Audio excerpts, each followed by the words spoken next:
So இன்றைக்கூட வீடியோவில் நம்ம super டேஸ்டியான ஹெல்த்தியான ஒரு வத்த குழம்பு தான் பார்க்க போகிறோம். நம்ம அது சுண்டக்காய் வத்த குழம்பு. வாங்க எப்படி பண்ணுறதுன்னு பார்க்கலாம். இப்போ வணக்கம், welcome back to Divya Sriram lifestyle. நீங்கள் என் சேனலுக்கு புதுசாக இருந்து சப்ஸ்கிரைப் பண்ணுங்கள், பக்கத்தில் இருக்கிற பெல் கிளிக் பண்ணுங்கள், லைக் பண்ணுங்கள், ஷேர் பண்ணுங்கள், கமெண்ட் பண்ணுங்கள். வாங்க இன்றைக்கி என்ன வீடியோன்னு. ஸோ இப்போ நம்ம சுண்டக்காய் வத்த குழம்பு பண்ணுறதுக்கு பார்க்கலாம். ஸோ இதில் நான் கொஞ்சம் ஜாஸ்தியாகவே எண்ணெய் ஆட் பண்ணணும் வத்த குழம்புக்கு. இதில் நான் நல்லெண்ணெய் ஆட் பண்ணிக்கிறேன், ஜிஜிலி ஆயில். இந்த அளவுக்கு நம்மளுக்கு போதும். எண்ணெய் ஹீட் ஆகட்டும் இப்போது. ஸோ எண்ணெய் நல்லா ஹீட் ஆகிடுச்சு. இப்போது இதில் ஒரு 1/2 டீஸ்பூன் அளவுக்கு கடுகு ஆட் பண்ணிக்கலாம், ஒரு 1/2 டீஸ்பூன் அளவுக்கு ஜீரா ஆட் பண்ணிக்கிறேன். ஸோ இது கூடவே ஆனியன்ஸ் ஆட் பண்ணிக்கலாம். இதில் 2 ஆனியன் வச்சுருக்கிற கட் பண்ணி அதை ஆட் பண்ணிக்கலாம். உங்கள்கிட்ட சின்ன வெங்காயம் இருந்தால் சின்ன வெங்காயம் கூட நீங்கள் ஆட் பண்ணிக்கலாம்.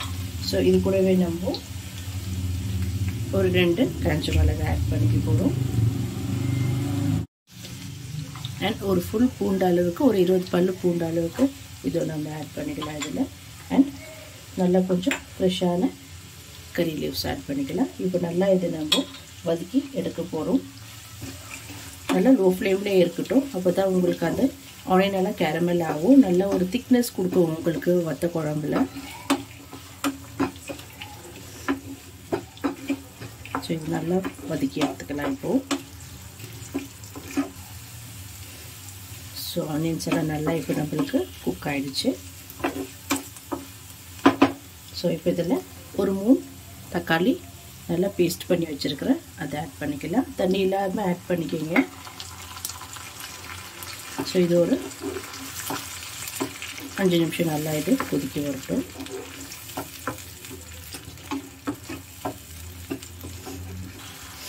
ஸோ மசாலாலாம் என்னென்ன தேவைன்னு பார்க்கலாம் இப்போ நம்ம. ஸோ நீங்கள் வத்த குழம்புக்கு எப்போவுமே குழம்பு மிளகாய் தூள் யூஸ் பண்ணுங்கள். இல்லை நீங்கள் செப்பரேட்டாக யூஸ் பண்ணுறதுக்கு இது யூஸ் பண்ணல, ரொம்ப நல்லாயிருக்கும் வீட்டில் பண்ணுறது.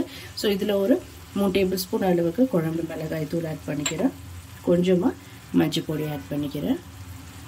இது கூடவே ஒரு டீஸ்பூன் அளவுக்கு காஷ்மீரி சில்லி பவுடர், கொஞ்சம் நல்லா கலர் கொடுக்கும் வத்த குழம்புக்கு. தேவையான அளவுக்கு உப்பு ஆட் பண்ணிக்கலாம். ஸோ இது நல்லா ஒரு வாட்டி மிக்ஸ் பண்ணி எடுத்துக்கலாம். நீங்கள் செப்பரேட்டாக மசாலா ஆட் பண்ணுறதுன்னா ஒரு 2 டேபிள் ஸ்பூன் அளவுக்கு பெரிய மிளகாய் தூள், 3லேருந்து 4 டேபிள் ஸ்பூன் அளவுக்கு தனியா பவுடர் ஆட் பண்ணிக்கலாம். ஸோ இது ஒரு பச்சை வாசனை போகிற வரைக்கும் இது ஒரு 2லேருந்து 3 நிமிஷம் நல்லா இது வந்துட்டோம். ஸோ ஒரு 3 நிமிஷம் நல்லா இது வதக்கிச்சு பாருங்கள். எண்ணெய் பிரிஞ்சு வர அளவுக்கு இந்த மாதிரி இருக்கணும். இதில் ஒரு ஃப்ளேவர், ஒரு அரோமா நல்லா வரும் உங்களுக்கு. ஸோ இப்போ நம்ம இதில் ஒரு பாதி கப் அளவுக்கு இல்லை 1 கப் அளவுக்கு நல்லா புளி தண்ணி கரைச்சி வச்சுருக்கிறேன், அதை ஆட் பண்ணிக்கலாம். நீங்கள் தண்ணி வேணுமானா தண்ணி ஆட் பண்ணிக்கலாம், இல்லைன்னா தேவையில்லை. ஸோ இது நல்லா இப்போ கொதிக்கணும். ஸோ இதே மெத்தட் தான் நீங்கள் எல்லாத்துக்கும் பண்ணது. வெண்டைக்காய், கத்திரிக்காய், பூண்டு வத்த குழம்பு, வெங்காயம், சின்ன வெங்காயம் வத்த குழம்புல, அண்ட் சுண்டைக்காய், மணத்தக்காளி வத்தல், சேம் மெத்தட் தான்.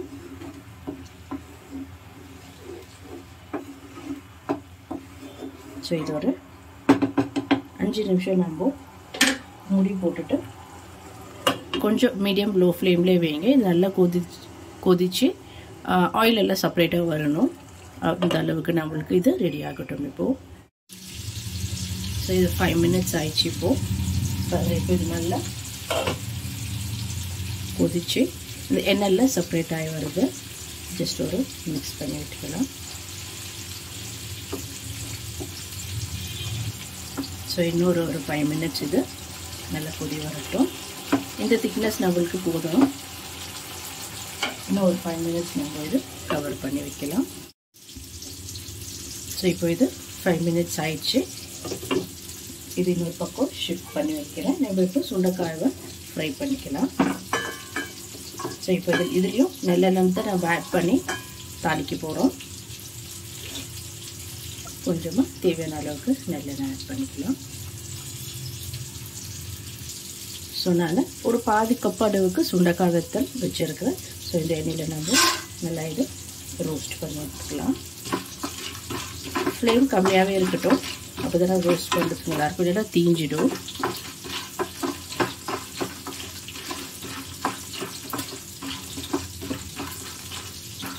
நல்ல லோ ஃப்ளேம்லேயே வறுத்துக்கலாம். இல்லை நீங்கள் பச்சை சுண்டைக்காயில் நீங்கள் பலாவுலெல்லாம் கூட போட்டு செய்யலாம். நீங்கள் சுண்டைக்காய் சாதமெல்லாம் நல்லா இருக்கும். ஒரு ஒன் பாட் நம்ம எப்படி வெஜிடபிள்ஸ் ஆட் பண்ணுறோம் அந்த மாதிரி சுண்டைக்காய் மட்டும் போட்டுட்டு இதே மெத்தடில் நம்ம புளியை மட்டும் கொஞ்சம் கம்மி பண்ணிக்கலாம், இல்லை புளியை தேவையில்லை ஸ்கிப் பண்ணிக்கலாம். ஸோ நல்லாயிருக்கும் சுண்டைக்காய் சாதம் ஆல்சோ. ஸோ போதும் நம்மளுக்கு இந்த அளவுக்கு இது வரப்பட்டு. ஸோ நம்ம இந்த குழம்புல இப்போ நம்ம ஆட் பண்ணிக்கலாம்.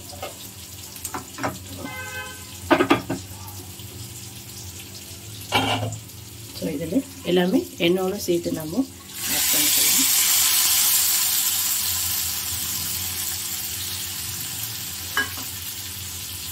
ஸோ இது ஒரு சுண்டைக்காய் போட்டுட்டு ஒரு 5 மினிட்ஸ் இதில் நல்லா இப்போ கொதி வரட்டும். ஸோ அவ்வளோதான் நம்ம ஃப்ளேம் ஆஃப் பண்ணிடலாம். இந்த ஒரு திக்னஸ் வந்தால் நம்மளுக்கு போதும். பாருங்கள், சூப்பரான ஒரு ஒத்த குழம்பு ரெடி ஆயிடுச்சு. உங்களுக்கு இந்த வீடியோ பிடிச்சிருந்தா லைக் பண்ணுங்கள், ஷேர் பண்ணுங்கள், கமெண்ட் பண்ணுங்கள், அண்ட் மறக்காமல் என் சேனலுக்கு சப்ஸ்கிரைப் பண்ணுங்கள். தேங்க்யூ ஃபார் வாட்சிங் திஸ் வீடியோ.